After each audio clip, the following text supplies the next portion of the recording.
Sinapupunan mo'y siyang nabuwang iningatan. Bawat pintig ng puso'y puno ng pagmamahalan. Unang iyak, unang ngiti, pangarap ay isinilang. Ngunit isang araw, bigla na lang siyang nawala sa iyong piling.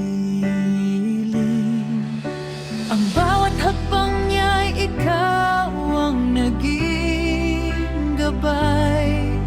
Sa bawat laban sa buhay, ikaw ang kanyang tanglaw.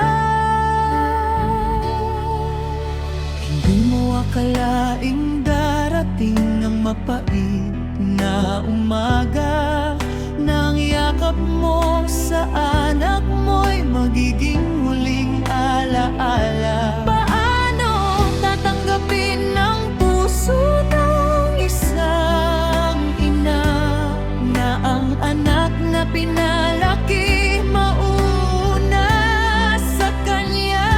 Hindi ba't ang magulang ang dapat maunang mamaalam? Bakit ang pangarap ay biglang natuldukan?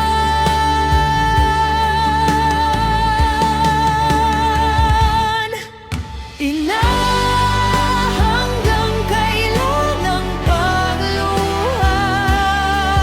Hanggang kailan hahanapin ang hustisya? Ang anak mong si Rene ay di lang basta nawala. May pangarap siyang iniwan para sa pamilya.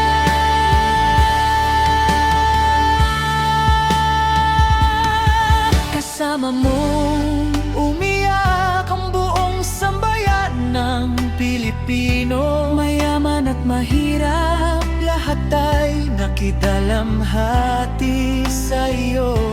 Mga politiko, kilalang tao, at mga karaniwang mamamayan, naging karamay mo sa bawat patak ng luha at panalangin. Kahirap sa isang magulang na siya ang maglilibing sa sariling anak na noon ay kanyang pinatulog sa piling. Kasama sa kabaong ang mga pangarap na binuo, mga bukas na sana'y puno ng tagumpay at tagpo.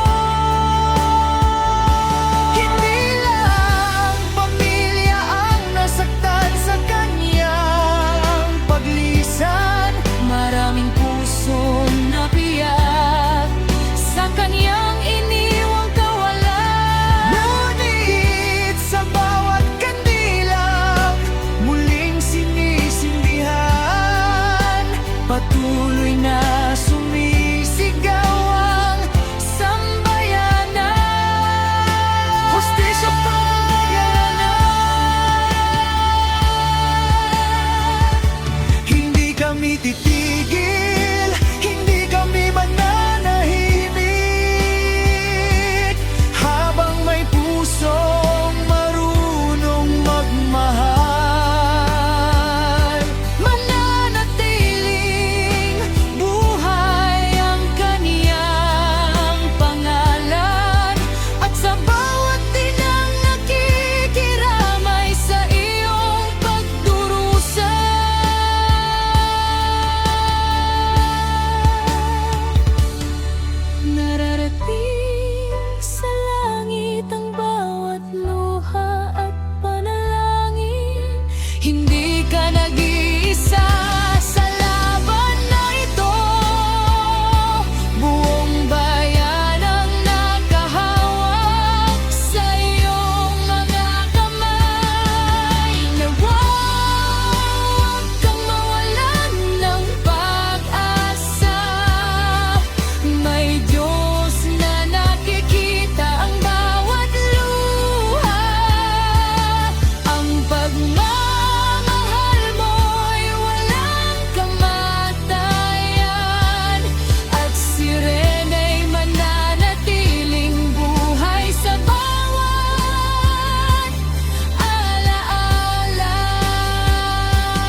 Ipaglalaban ka pa rin ni Ina, kasama ang buong bayan, tanganan, pag-asa, hindi magwawakas ang iyong kwento.